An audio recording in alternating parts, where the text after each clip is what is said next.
4 तारखेला 3 वाजता नमो युवा महासंमेलन, राष्ट्रीय नमो युवा महासंमेलन नागपूरला अमरावती रोड युनिव्हर्सिटी ग्राउंडवर 1 लाख युवांच्या उपस्थितीमध्ये होणार आहे। या नमो युवा संमेलनाला माननीय नितीन गडकरी जी, देवेंद्र फडणवीस जी, राष्ट्रीय युवा मोर्चाचे अध्यक्ष तेजस्वी सूर्याजी, आमचे सर्व आमदार खासदार आणि मोठ्या प्रमाणावर या महाराष्ट्रातून, विदर्भातून 18 ते 35 वयोगटाचे युवा या महासंमेलनाला येणार आहेत।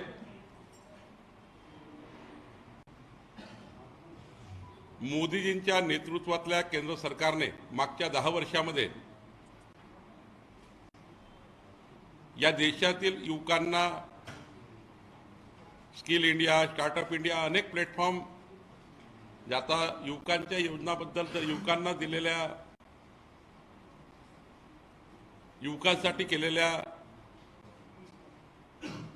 ज्या योजना आहेत त्याचा जर या ठिकाणी प्रेसमध्ये सांगितलं तर जवळपास 40-45 योजना 10 वर्षामध्ये मोदींच्या नेतृत्वात युवकाकरता केंद्र सरकारने केल्या आहेत। या युवकांना माहीत व्हाव्या आणि येणाऱ्या 2024च्या या अमृत काळाच्या भारतामध्ये आणि 24 ते 29 मध्ये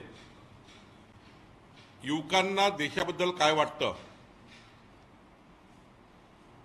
विकसित भारताचा संकल्प मोदीजींनी केला आहे, मोदीजींनी गॅरंटी घेतली आहे आणि या विकसित भारताच्या संकल्पामध्ये युवकांना त्यांचं मत काय आहे, आमचा जो जाहीरनामा येणार त्यांच्यावर संकल्पपत्र देऊन त्या संकल्पपत्रामध्ये युवकांचं मत आम्ही घेणार आहोत आणि केंद्रीय भाजपाने युवकांचं मत घेऊन येणाऱ्या जाहीरनाम्यामध्ये या संकल्पपत्रातून जे मत येईल ते आम्ही मोठ्या प्रमाणावर केंद्राला पाठवणार आहोत, केंद्रीय भाजपाला पाठवणार आहोत आणि मला निश्चित या ठिकाणी विश्वास आहे या नमो महासंमेलनामध्ये जे युवक आपलं मत मोदीजींना पाठवतील की देशाच्या विकासाकरता काय केलं पाहिजे, युवकांनी काय, युवकांचे सजेशन्स काय आहेत आणि हे सजेशन जेव्हा आम्ही पाठवू निश्चितपणे येणाऱ्या मॅनिफेस्टोमध्ये, येणाऱ्या जाहीरनाम्यामध्ये हे संपूर्ण मतं विचारात घेतले जातील असा मला विश्वास आहे। आणि म्हणून 24 ते 29च्या मोदीच्या सरकारने काय करावं याकरता नमो युवा संमेलन, विकसित भारताकरता युवांची भूमिका काय असावी याकरता असलेलं नमो युवा संमेलन,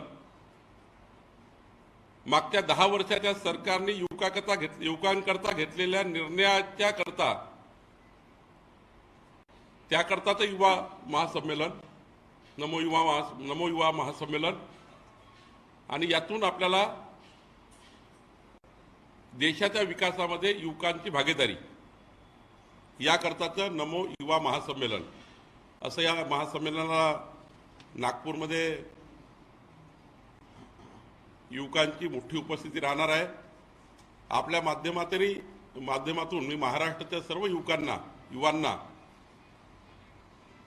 विनंती करणार आहे या नमो युवा संमेलनाला येण्याकरता आणि आम्ही या युवा संमेलनाच्या माध्यमातून मोदीजींना जोडण्याकरता, युवकांना थेट मोदीजींना जोडण्याकरता नमो ॲपच्या माध्यमातून युवकांनी मोदीजींना जुळावं, मोदीजींच्या मागच्या 10 वर्षाच्या विकासाशी जुळावं याकरता सुद्धा एक नवीन प्लॅटफॉर्म नमो ॲपच्या माध्यमातून आम्ही नवयुवकाला देणार आहोत। सोबतच 5 तारखेला माननीय अमित भाई 11 वाजता अकोला येथे चंद्रपूर, वर्धा, यवतमाळ, बुलढाणा, अमरावती, अकोला या 6 लोकसभा मतदारसंघाची इलेक्शन मॅनेजमेंट कमिटी आणि कोर कमिटीची बैठक घेणार आहे। 2 वाजता जळगाव येथे माननीय अमित भाई युवकांचं एक महासंमेलन घेणार आहेत आणि सायंकाळी 6 वाजता संभाजीनगरला अमित भाईंची एक जाहीर सभाही आहे। या 3ही कार्यक्रमातून अमित भाईंच्या एकंदरीत महाराष्ट्र प्रवासाला अनन्यसाधारण महत्त्व आहे। तोही प्रवास 5 तारखेला आहे। खरं तर महाराष्ट्रामध्ये भारतीय जनता पक्ष 10 लाखाच्या वर संकल्पपत्राला सूचना जनता पाठवेल अशी व्यवस्था करते आहे। प्रत्येक जिल्ह्यामध्ये घरोघरी जाऊन आम्ही एक बॉक्स देतो आहे संकल्पपत्राकरता। त्या बॉक्समध्ये जे सूचना येतील महाराष्ट्रातून 10 लाख घरी जाऊन येणाऱ्या 2024च्या 24-29 जे सरकार येणार आहे मोदीजींचं, या सरकारने काय करावं अशा जनतेच्या सूचना, जसं नमो युवा महासंमेलनात सूचना येतील तसंच आम्ही महाराष्ट्राच्या 10 लाख घरून संकल्पपत्राकरता काय सूचना आहे याकरता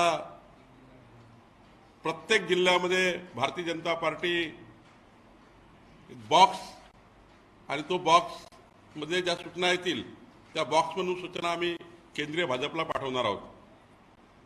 6 तारखेला महिलांचं एक संमेलन मोदीजींच्या नेतृत्वामध्ये होणार आहे। नारी शक्ती वंदन 6 तारखेला मोदीजी व्हीसीच्या माध्यमातून, व्हिडिओ कॉन्फरन्सच्या माध्यमातून, जाहीर सभेच्या माध्यमातून जी जाहीर सभा आहे ती आम्ही महाराष्ट्रामध्ये 6 तारखेला संपूर्ण राज्यामध्ये सर्व विधानसभेमध्ये 288 विधानसभेमध्ये 5000 महिला LED स्क्रीनवर मोदीजींच्या समोर बसून नारी शक्ती वंदनाकरता या कार्यक्रमातून जवळपास 15 लाख महिला मोदीजींच्या या नारी शक्ती वंदनामध्ये LED स्क्रीनवर मोदीजींना ऐकणार आहेत। मोदीजींचं मागचे 10 वर्ष आणि पुढे नारी शक्तीकरता ज्या ज्या बाबी या येणाऱ्या सरकारने करायच्या आहे त्याबद्दलची भूमिका मोदीजी मांडणार आहेत। आमच्या राज्याच्या अध्यक्ष चित्राताई वाघ या नारी शक्ती वंदनाचं काम बघणार आहेत। या ठिकाणी आमचे विक्रांत पाटील आणि राहुल लोणीकर यांच्या पुढाकाराने नमो युवा महासंमेलन त्या ठिकाणी होणार आहे आणि त्यामुळं भारतीय जनता पार्टी आमचं संपूर्ण युनिट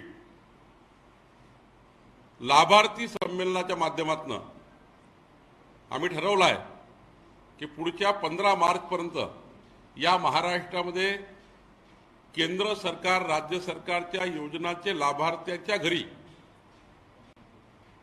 मोदीजींचा सरकारचा जे काम झालं त्या प्रत्येक लाभार्थ्यांना आम्ही भेटणार आहोत आणि लाभार्थ्यांना भेटून मोदीजींचा नमस्कार सांगणार आहोत। ज्यांना घरं भेटली त्यांना मोदीजींचा नमस्कार आम्ही सांगणार, ज्यांना मोफत रेशन मिळत आहे त्यांचाही नमस्कार आम्ही सांगणार, कोरोनाचं लसीकरणाच्या काळामध्ये ज्यांचा जीव वाचला त्यांनाही नमस्कार आम्ही सांगणार। आमचे जवळपास या राज्यातले 32,323 कार्यकर्ते नेते घरोघरी जाऊन मोदीजींचा नमस्कार लाभार्थ्यांना करणार आहे। त्याची योजना आम्ही तयार केली आहे।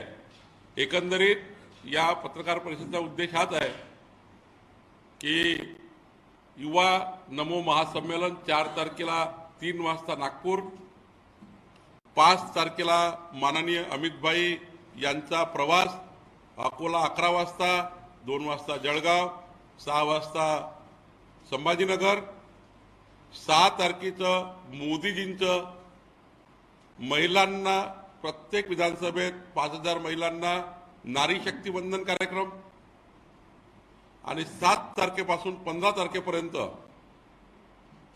राज्यातल्या सर्व लाभार्थ्यांना नमस्कार करून येणे. 33,323 कार्यकर्ते हा नमस्कार करून येतील लोकांना की मोदीजींच्या नेतृत्वातलं सरकारने काय काय तुमच्याकरता केलं आहे.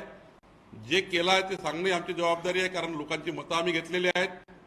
आणि 10 लाख संकल्प पत्राकरता सूचना प्रत्येक जिल्ह्यामध्ये जाऊन संकल्प पत्राकरता येणारा जाहीरनाम्याकरता जनतेच्या काय सूचना आहे.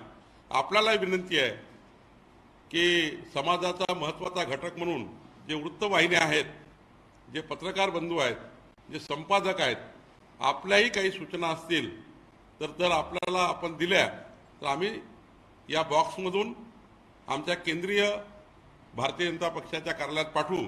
निश्चितपणे आपल्या सर्वांच्या सूचना या येणाऱ्या संकल्प पत्रामध्ये असतील. मी पुन्हा एकदा आपलं सर्वांचे आभार मानतो.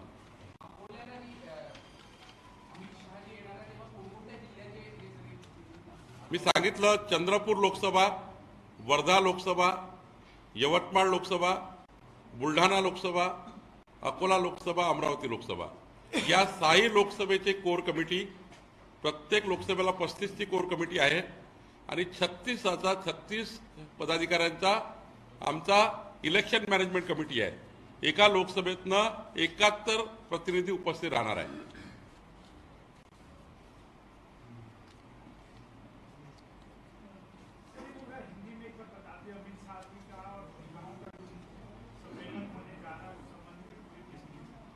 हमारे राष्ट्रीय अध्यक्ष जी जेपी नड्डा जी 4 तारीख को 3 बजे नागपुर के ऐतिहासिक भूमि पर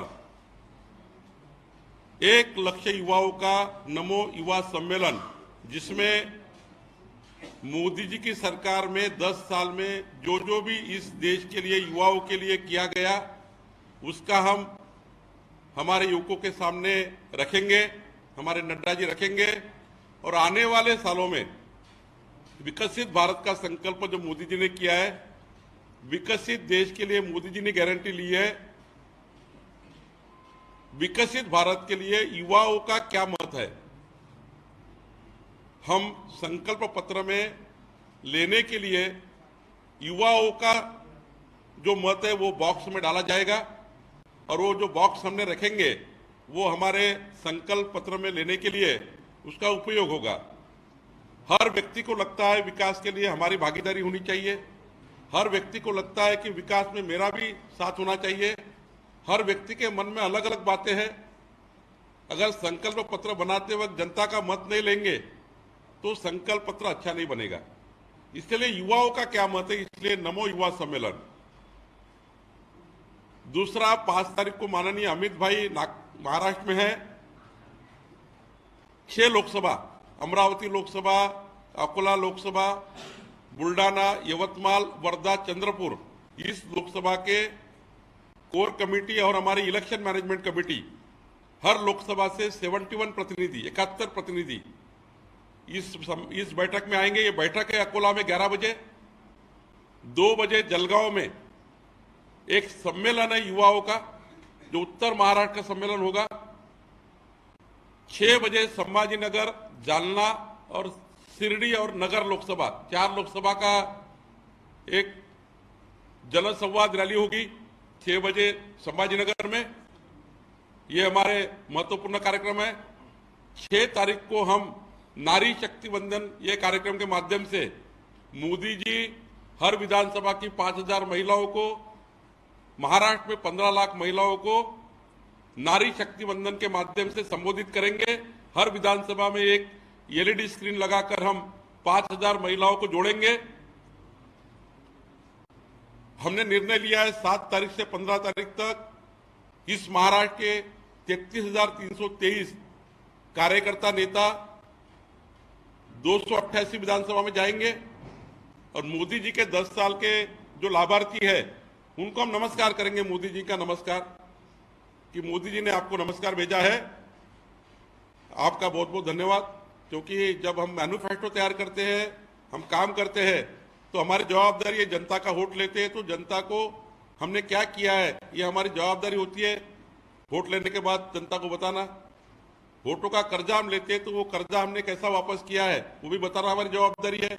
तो मोदी जी ने 10 साल में गरीब कल्याण, मध्यम वर्गीय कल्याण, देश कल्याण के लिए जो जो किया हम जनता को बताएंगे। और साथ साथ में हम 8 तारीख से लेके 15 तारीख तक हर गांव में एक बॉक्स भेजेंगे, जो बॉक्स जनता के लिए रहेगा। जनता उसमें अपना मत, मोदी जी ने 5 साल में क्या करना चाहिए आने वाले 5 साल में, तो संकल्प पत्र बनाने के लिए जनता की सूचनाएं क्या है इसको हम जमा करेंगे और केंद्रीय भाजपा को भेजेंगे, पार्टी को भेजेंगे और वहां से संकल्प पत्र तैयार होगा। तो मुझे लगता है ये संगठनात्मक कार्यक्रमों की हमारी जो रचनाएं हैं आने वाले दिनों में 15 तारीख तक हमने जो संगठनात्मक काम जो हमें करने हैं उसके लिए जानकारी देने के लिए आपको यहाँ बुलाया था। आपका बहुत बहुत धन्यवाद। रामदास कदम यांनी एक वक्तव्य केलंय, त्यात ते म्हणतात की भाजपला सगळ्या पक्षांना संपवून एकट्यालाच भाजपला जिवंत करायचं आहे। रामदास कदमजी जे काही बोलले आहेत त्यावर एकनाथ शिंदेजी त्याबद्दलचा निर्णय घेतील।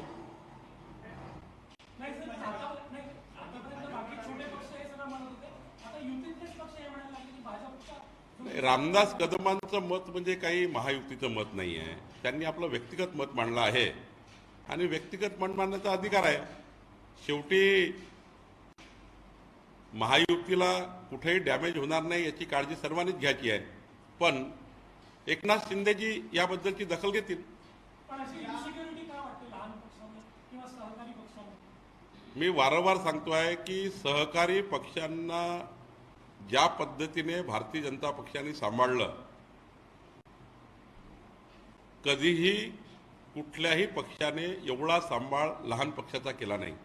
अटलजींनी बघा कधी 36 कधी 13 पक्षाचे सरकार चालवले, सहयोगी पक्षांना घेऊन त्या ठिकाणी त्यांना पुढं करून त्या ठिकाणी कारभार केला। आपण बघा मोदीजींनी एनडीए तयार केलं, एनडीएच्या माध्यमातून जेवढे घटक पक्ष आहेत ते मंत्रिमंडळात आहे। जे जे शब्द आम्ही दिले माननीय मोदीजींनी आमच्या केंद्रीय नेतृत्वाने बिहारमध्ये नितीश कुमारजीच्या सीट कमी येऊनही त्यांना मुख्यमंत्री त्यावेळी केलं। महाराष्ट्रामध्ये शिवसेनेला नेहमीच मानाचं स्थान राहिलं।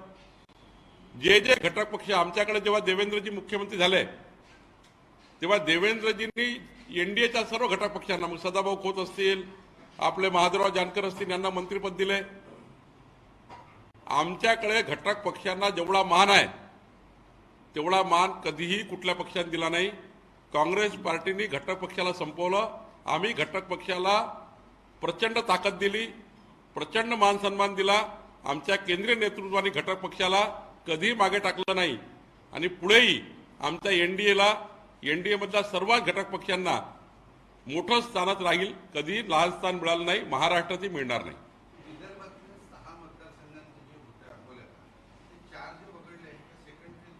नाही, 2 आमच्याकडे क्लस्टर आहेत। नागपूर क्लस्टर वेगळा आहे, चंद्रपूर क्लस्टर वेगळा आहे आणि अकोला क्लस्टर वेगळा आहे। या राज्यात 15 क्लस्टर 48 लोकसभेला आहे। अमित भाई 2 क्लस्टरची बैठक घेणार आहे। नागपूर क्लस्टरची बैठक आत्ताच फग्गनसिंगजी कुलस्ते यांनी घेतलेली आहे, त्यामुळं ही बैठक अमित भाई घेत आहे। असं नाही आहे, पण महायुती आहे, एनडीए आहे, एनडीएच्या संपूर्ण सीट कशा निवडून येतील याकरता ही बैठक आहे। नाही, भारतीय जनता पक्षाने एनडीएला निवडून कसं आणायचं, जिथं भाजपाला जागा आहे ते 51% कशा येतील, जिथे शिवसेनेला किंवा एनडीएला ज्याला जाईल त्याला 51%ची मदत कशी करता येईल याकरता चर्चा होत आहे। माझा वर्धेच्या लोकसभेचा काही संबंध नाही।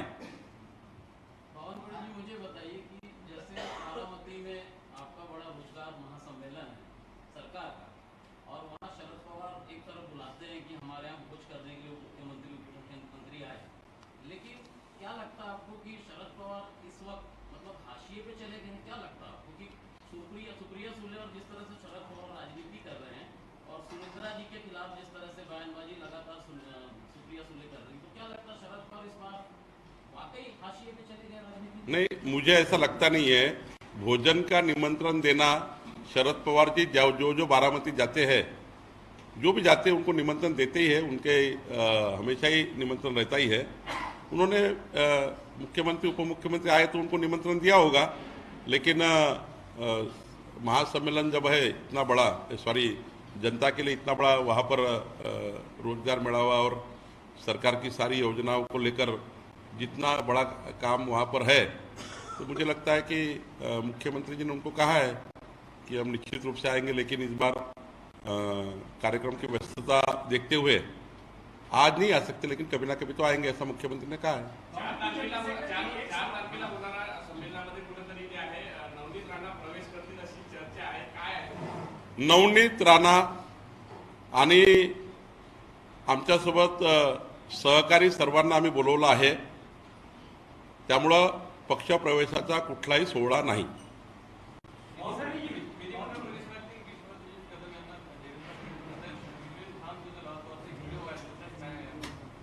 असं आहे की मिश्किलपणे एखादी गोष्ट आपण जेव्हा कुणाची बोलतो, त्या गोष्टी व्हायरल करणे, त्या गोष्टीबद्दल चर्चा करणे, ना विश्वजित कदमांना कधी आम्ही म्हटलं आहे पक्षात या, देवेंद्रजी कधी म्हणत, पण मिश्किलपणे काही गोष्टी आपण बोलत असतो।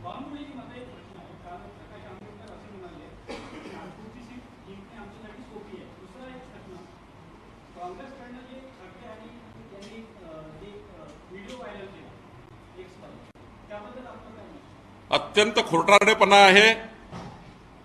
नितीनजी हे देश, देव, धर्म, संस्कार पक्षाकरता आमचं असेट आहे। मोदींच्या सरकारमध्ये विकासाचं एक महत्त्वाचं स्थान माननीय नितीनजींनी घेतलं आहे। काही लोकांना असं वाटतं, असे व्हिडिओ व्हायरल करून आमच्या पक्षामध्ये काही असंतोष निर्माण होईल अशा भूमिकेतनं काही लोकांनी अशी बदमाशी केली आहे। त्याला लीगल नोटीस आम्ही दिली आहे। राहिला प्रश्न नागपूरचा, नागपूरची लोकसभा एनडीए भारतीय जनता पक्ष 65% वर मतं घेऊन विजयी होणार आहे। नितिन जी के बारे में जिस प्रकार से चीटिंग की गई, वो चीटिंग का हम निषेध करते हैं। नितिन जी का विजन मोदी जी की नेतृत्व की सरकार में साफ साफ रहा है। गरीब कल्याण, मध्यम वर्गीय कल्याण, देश कल्याण के लिए मोदी जी के साथ कंधे से कंधा मिलाकर नितिन जी ने काम किया है। विकास के इस दौर में नितिन जी महत्वपूर्ण स्थान पर है देश में।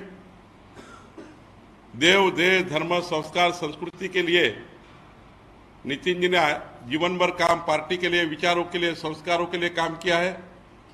देश प्रथम के लिए काम किया है, गरीब आदमी के लिए काम किया है। और उनके बारे में ऐसी चीटिंग करना, जनता ऐसे चीटिंग वालों को छोड़ेंगी नहीं। हमने लीगल नोटिस भी जारी किया है। और मैं समझता हूं, जहां तक नागपुर लोकसभा का सवाल है, नागपुर लोकसभा एनडीए भाजपा 65% के ऊपर वोट लेकर नितिन जी दोबारा इस नागपुर से और आने वाले विकास में महत्व का स्थान पर रहने वाले हैं। क्या आदित्य ठाकरे, उद्धव ठाकरे मोदी जी के खिलाफ राष्ट्र में जनमत इकट्ठा कर सकते हैं क्या? किस तरीके से जो लोग प्रचार कर रहे हैं, लोगों के सामने आ रहे जनमानस को एकत्र कर सकते हैं क्या मोदी जी के खिलाफ? उद्धव जी, इनकी हालत आने वाले दिनों में हमारे दो इतनी रहने वाली है। जनता ने उद्धव जी को छोड़ दिया है, उनके कार्यकर्ताओं ने उनको छोड़ दिया है। और जहां जहां उद्धव जी जाएंगे वहां पर जनता पूछेगी कि आप 2.5 साल मुख्यमंत्री थे, आप मंत्रालय में केवल 2 बार क्यों गए? आप पूरा समय मंत्रालय को क्यों नहीं दिया 13 करोड़ जनता के लिए? आप वो समय महाराष्ट्र के विदर्भ, मराठवाड़ा, पश्चिम महाराष्ट्र, उत्तर महाराष्ट्र, पूरे महाराष्ट्र में क्यों नहीं घूमे? आपकी सरकार के कार्यकाल में महाराष्ट्र जो पीछे गया उसका उत्तर जनता पूछने वाली है। अभी कितना भी जनता के पास जाएंगे कुछ नहीं मिलने वाला है। मोदी जी के नेतृत्व में, मैंने पहले भी कहा है, हम घमंड नहीं करते हैं, लेकिन आत्मविश्वास पक्का है कि जिस प्रकार से देवेंद्र जी और मोदी जी की सरकार ने 14 से 19 इस महाराष्ट्र में क्रमांक 1 को लाने के काम एक पर लाने के लिए काम किया है, और अब दोबारा डबल इंजन सरकार महाराष्ट्र में काम कर रही है। जनता को विश्वास तो मोदी जी के ऊपर है, जनता को विश्वास तो देवेंद्र जी के ऊपर है, एकनाथ शिंदे जी के ऊपर है, अजीत पवार की सरकार पे है। तो मुझे लगता है डबल इंजन सरकार पे पूरा विश्वास मिलेगा, और मोदी जी की गारंटी, विकसित भारत की गारंटी पर 45+ सीटें इस महाराष्ट्र में मोदी जी को साथ देने के लिए आएगी। और ये आत्मविश्वास के साथ कहता हूं, जब जनता के पास हम जाते हैं सब मोदी जी के लिए वोट देने के लिए तैयार है। और मुझे लगता है, विश्वास है कि इस प्रेस कॉन्फ्रेंस में आप भी बैठे हैं तो आप भी मोदी जी को वोट देने वाले हैं।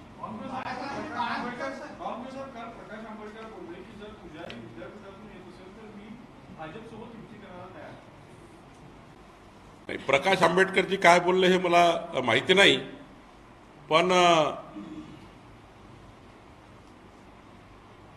त्यांनी अनेक वेळा मोदीजी बद्दल ज्या पद्धतीने अत्यंत टीकात्मक भूमिका, अत्यंत मतभेद होणाऱ्या भूमिका मांडल्या आहेत, मला वाटत नाही ते कधी मोदी सोबत येतील। आणि मोदींचे विचार, विकसित भारताचा संकल्प मोदीजींनी केलाय, त्या संकल्पाला साथ देण्याकरता जर या देशात, महाराष्ट्रात कुणी जर आलं तर आम्ही स्वागतच करतो।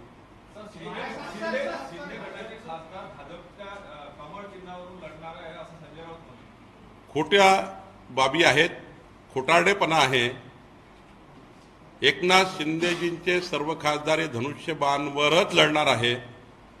अजित पवारजीचे सर्व खासदार उमेदवार हे घड्याळवरच लढणार आहे, घडीवरच लढणार आहेत।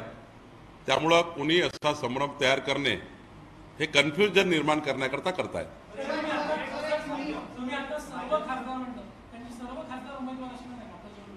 उमेदवार कोण असेल हे माझा अधिकार नाही।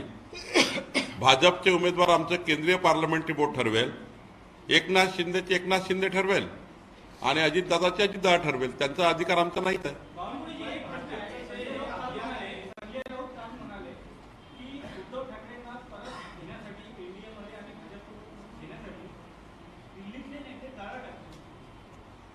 अहो, संजय राऊत किती खोटं बोलतात रोज हे तुम्हाला माहिती आहे। त्यामुळं मी वारंवार सांगितलं मागे आणि आताही सांगतोय, मनभेद आणि अत्यंत वाईट वागणूक दिली आहे पक्षाला, भाजपाला अत्यंत वाईट वागणूक उद्धवजींनी दिली आहे। मतभेद ठीक आहे, मनभेद झाले आहेत आणि इतक्या टोकांची वाईट पद्धतीने टीका मोदीजीवर आणि आमच्या देवेंद्रजीवर उद्धवजींनी केली आहे। ज्या देवेंद्रजींनी मोठा भाऊ या नात्याने 14 ते 19 मी साक्षी आहे, उद्धवजी जे म्हणायचे ते देवेंद्रजी ऐकायचे। मातोश्रीवर जाऊन देवेंद्रजी अनेक निर्णय सरकारमध्ये केले। 99% निर्णयामध्ये उद्धवजींना मोठ्या भावाचं स्थान मिळालं। आमच्या सर्व केंद्रीय नेतृत्वाने उद्धवजी सांगेल त्याप्रमाणे केले। मातोश्रीवर जाऊन आम्ही कधी अहंकार बाळगला नाही, मातोश्रीवर जाऊन निर्णय केले। पण ज्या पद्धतीने उद्धवजी वागले आहेत, ज्या पद्धतीने भारतीय जनता पार्टी, आमचं नेतृत्व या नेतृत्वाला खालच्या स्तरावर जाऊन आणि एवढंच केलं नाही तर हिंदुत्व विरोधी भूमिकेला उद्धवजींनी साथ दिली आहे। स्वातंत्र्यवीर सावरकरांचा अपमान करणाऱ्याला त्यांनी साथ दिली आहे. उद्धवजीची साथ उदयनिधी स्टॅलिनला आहे. हिंदू धर्म संपवण्याची भाषा करणाऱ्या उदयनिधी स्टॅलिनला उद्धवजीची साथ आहे. काँग्रेसचा पंजा उद्धवजीने स्वीकारलाय, काँग्रेसचे विचार स्वीकारले आहेत आणि त्यामुळं प्रचंड दूर उद्धवजी आमच्यापासून गेले आहेत. त्यामुळं कोणी हा विचार करू नये. आमचं नेतृत्व कधीच हा विचारही करू शकत नाही, आम्ही विचार करत नाही. राजकारणात कधीही काही होतं, पण उद्धवीच्या केसमध्ये मात्र त्यांनी ज्या पद्धतीने त्यांचं वागणं पक्षाबद्दल आणि आमच्या नेत्याबद्दल आहे, मनभेद झाले आहेत. त्यामुळं आम्ही कधी त्यांच्यासोबत जाऊ शकत नाही. बाळासाहेब ठाकरे ने कभी नेतृत्व का मुद्दा नहीं छोड़ा, लेकिन उद्धव ठाकरे कांग्रेस में जाने के बाद क्या उनके सुर बदल गए और 2024 मैंने अभी बताया बार बार, हिंदुत्व विरोधी विषयों को उद्धव जी ने स्वीकारा है और ऐसे 1000 विषय मैं बता सकता हूं कि स्वर्गीय हिंदू उदय सम्राट बाळासाहेब ठाकरे जी को जो विषय पसंद नहीं थे, जो धारणाएं बाळासाहेब जी की नहीं थी, वो धारणा को उद्धव जी ने स्वीकारा है. तो मुझे लगता है कि उसके बारे में अभी जनता ही फैसला करेगी. संजय गायकवाड़ नाम के एक एमएलए हैं बुलढाणा के, वो शिंदे गढ़ के हैं और वो पुलिस का डंडा लेके कार्यकर्ता को पीटते हुए नजर आ रहे, एक वीडियो वायरल हो रहा है. एकनाथ शिंदे जी उसका निर्णय करेंगे. शिखर बँकेचा घोटाळा जो होता त्यामध्ये ते अजित पवार त्याच्यात आरोपी होते, पण तो तपास आता बंद करावा असं आर्थिक गुन्हे शाखेने पत्र दिलेलं आहे न्यायालयाला. पहा, एखादा गुन्हा दाखल होणे आणि तपासात काय निघणे याबद्दल त्याच एजन्सीला माहीत असतं. त्यामुळे त्यावर काही योग्य भाष्य करणं योग्य नाही. गुन्हा दाखल होणे आणि तपास खूप अंतर असतं. कधी अनेक केसमध्ये असं असतं, एकच केस नाही आहे. कधी कधी गुन्हा दाखल होतो आणि तपासामध्ये निष्पन्न होत नाही. आणि त्यामुळं अशा अनेक केसेस असतात की ज्यामध्ये तपासात काही निघत नाही, गुन्हे दाखल होतात, आरोप होतो, आपल्याविरुद्ध एखादी तक्रार होते, तक्रारीची दखल घेतलं जातं आणि दखल घेतल्यावर मात्र तपासात काहीच निघत नाही. त्यामुळे असे अनेक प्रकरणं असतात. एकच शिखर बँकेचं नाही आहे, अनेक प्रकरणं असे असतात. आमच्यावरही मी मागे उद्धव ठाकरे सरकार असताना आमच्यावरही मोठ्या प्रमाणात UOWच्या इन्क्वायऱ्या झाल्या, केल्या इन्क्वायऱ्या, काहीच उघड झालं नाही. अशा इन्क्वायऱ्या खूप असतात, असे प्रकरणं खूप असतात. त्याच्यामुळे चौकशी होत असतं, त्याचे रिपोर्ट येत असतात. त्यामुळे मला वाटतं तपासाच्या भागामध्ये मी बोलणं योग्य नाही.